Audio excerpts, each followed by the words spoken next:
My name is Edward Norton. I'm the owner of the Culvers at 4810 North First Avenue.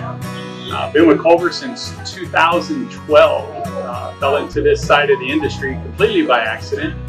I had been with a restaurant group for 15 years prior to that, and been working in the restaurant since 1993. So I've been around a long time. I love everything about Tucson and our culinary background and the people here. I just can't say enough nice things about our industry. I think some of the biggest hurdles that we have in the restaurant industry is staffing. I mean, it is one of the biggest hurdles that we have. We got a lot of things, that go into a profit and loss statement, like your labor and food costs and sales and all kinds of things. But I think the biggest thing is just hiring quality people. I've always been about hiring personalities, not experience. You can have a lot of experience in something and just be lousy at the job. And I think when you hire people with a great personality, then I think you see that come back tenfold. I've always been a strong proponent of second and third chances. I probably give more opportunity than I really should, but I do believe in redemption and absolution. Everyone should get second chances, not third chances. So when I look for people, I do start with, obviously looking at their resume and or the application process, but I do look for those individuals that honestly are looking, and you can see it in an application sometimes, that they may have not worked out at another job because of having issues with a criminal past or something like that. You've been with us 6 months now, right? Yeah, about a year. No, has it been a year? Has it really? Wow. No, see? Oh my goodness. I had no idea. I'm seriously thinking that it was 6 months. Really? Yeah, this year's gone by fast. Yeah. It's like, yes, yeah, you sure have. Oh man. See, that's how much I don't even worry about that kind of stuff. Ian's been literally the model team member. I mean, Ian is a great example that this is a guy that, when we were looking at it, my manager first saw the application, and he came to me and he said, what do you think about hiring this guy? And, he had a background. And I said, I have no problem with that. I said, in fact, you want somebody that wants to be here. Not just because they have to be here, but because they want to be here.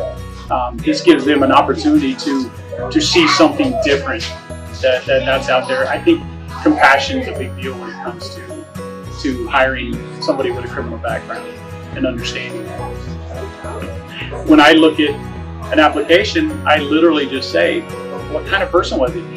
Did he have a great personality? Was he sincere? Was he genuine? Because you can't teach that to people. And everything about Ian had said that. I'm shocked that you've been here a year. Wow, that blows me away. Yes. That's awesome. Good for you. Yes. Congratulate him. No, that is amazing. Yeah. Wow. It has been amazing. And he also came through the culinary training. Yep. The Ministries Culinary Training Program. He talked to us about that, and I thought that was great because he would come in and we would discuss that. I have a culinary background myself. I went to school as well, and so having, he would ask me all kinds of questions, and he would share things that he was learning now and it was exciting to be able to have that kind of conversation again.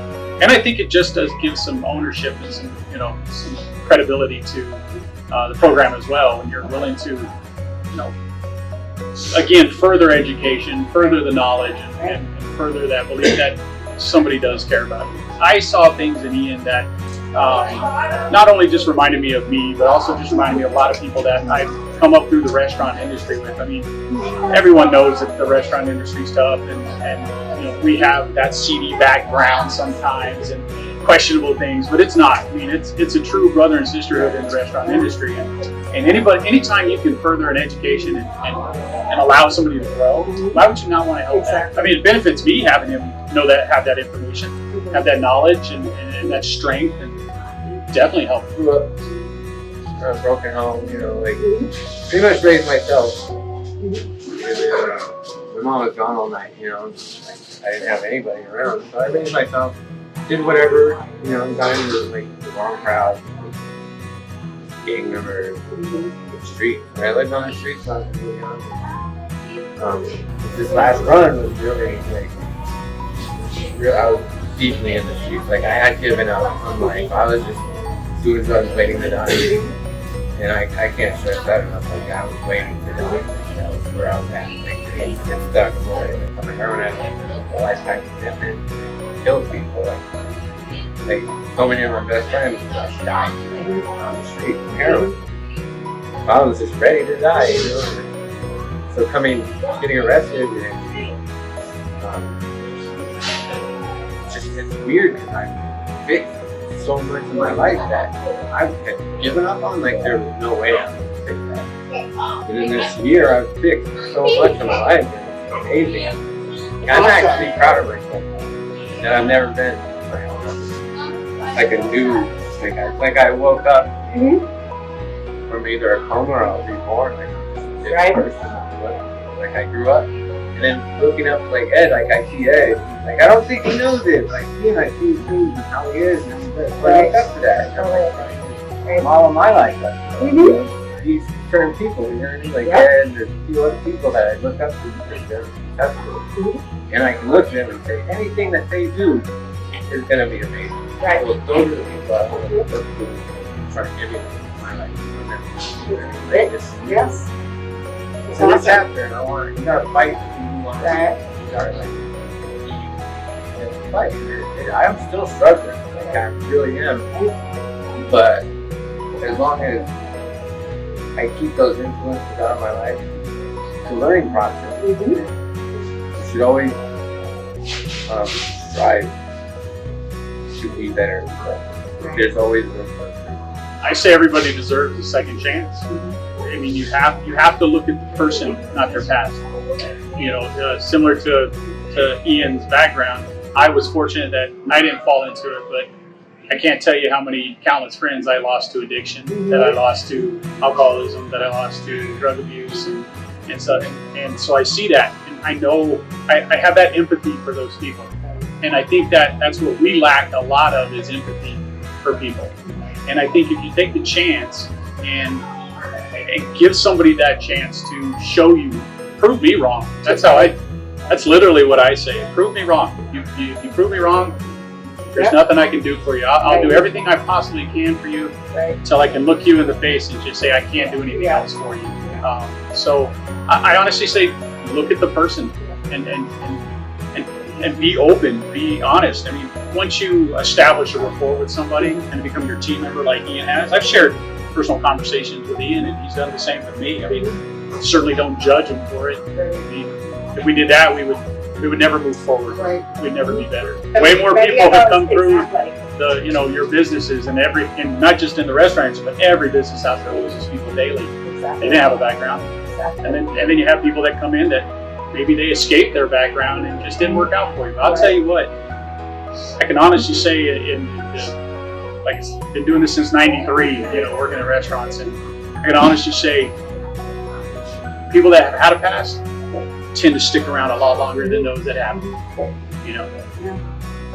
And that's what it comes down to, is treating people like people, not based on their past. There's people that are ready, they're really trying. Put in the work. And they try and get more because they know that they've messed up. Like, I know, I try and give more every day. Like, I try and give my all because I know I messed up. I have to try harder because, I have that background, I have that past. And it's just something I have to live with. Something I have to show that I'm changing. Like, I'm not just here to make, I want to be better. That's what's very important about what you guys have done. Like, and even what Ed and everybody has done to us, they've given us a second chance, that you've integrated us back into society in a way that's like substantial. You feel like there's a real there's people who care. There's actually people who do care, that there's actually programs that work. Because I've been through a lot of programs that are just pony shows. Without the Goodwill, that program that you guys had, like, I don't know, I would have been successful. People need help. Like, I was like, when I got out of jail, like, I was walking down the street thinking, like, there's no, like, where are you gonna go? There's nowhere for anybody to go, like, for help. It really is. Like, if you're sitting on the street and you really want to get changed, you don't have the only way is jail. Like, I mean, you can go into a detox. I've done that. It's nothing. You're out. Like, bye. Go to coke. Right.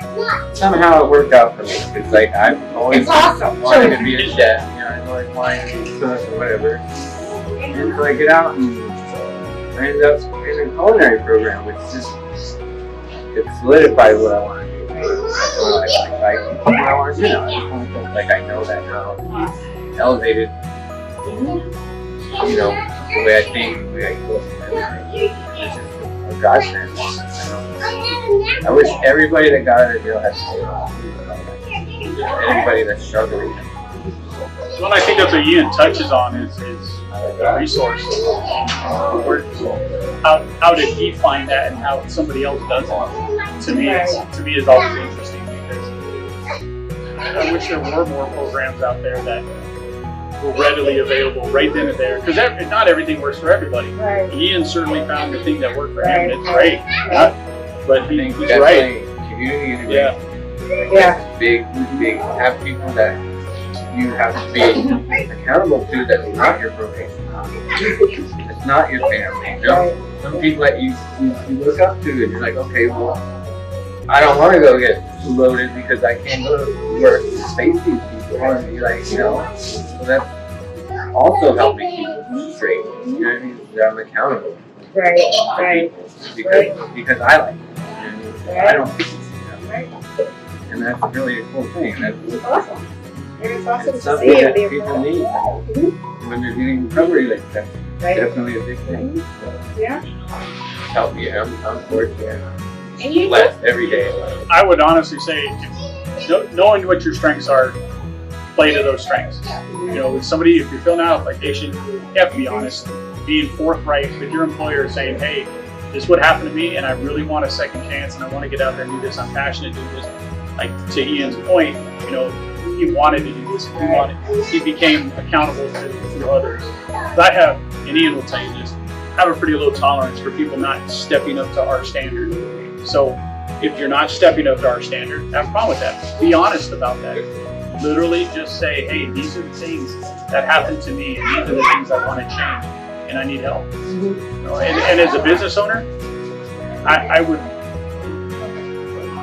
would challenge the other groups out there as well to reach out to us too. Now that I know a little bit more about everything that's going on, I'm seeking other avenues as well to look for people that are in those transition states to say, hey, look, you might have a part-time job for you, might have something to help you for that next step, or you know, or along those lines and stuff. You know, and that's what I would say. Just be honest, be you, and be genuine. Sincerity is something you can't teach. Don't go into an application, don't try and get a job and lie to them about your background. You have to be completely honest. Tell them, like, look, I'm changing my life. You know, whatever it is, be honest. Tell them exactly what your background is.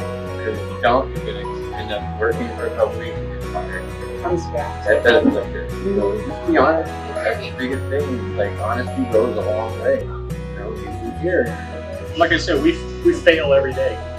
Oh yeah, that's okay. We just continue learning. Yeah, exactly. You know, absolutely. But that opens, honest communication. Like, I think that's what solidifies between a business owner and a team member. That's to me what is utmost important. I don't need to pry into his life or anything like that. But as long as he's open and honest with me about everything, and you know, when I ask him questions. Just be him. Well, Ian is, I'm not exaggerating when I say this is not for the camera. He is not. He literally is the model team member. No exaggeration. I mean, I'm constantly on Ian in the fun way. You know, we joke, we have a good time, but I do think I hold him to a higher standard because I know he can achieve a higher standard too. But yeah, he is fantastic. I'm glad he's part of us. I really appreciate that because, and I appreciate the pressure that they put in that makes me good. It does. And he shared that with us. Anywhere I go, right. From if anything, whatever, like I plan on being here for whatever. But I'm saying, like, whatever you do to make your life better, and that's what we support. Anywhere I go, like from here on, I know I'm gonna take over. Wait, it's top. We're top. Cleanest restaurant I've ever worked in. I know that's what you said. It is. Like I tell everybody, I'm like, I invite people back to that kitchen all the time. You can walk in my kitchen at any time. You can walk in my kitchen at any time. and they're hard, you know. Somehow I walked in here and did the application and found that stuff. I couldn't have that.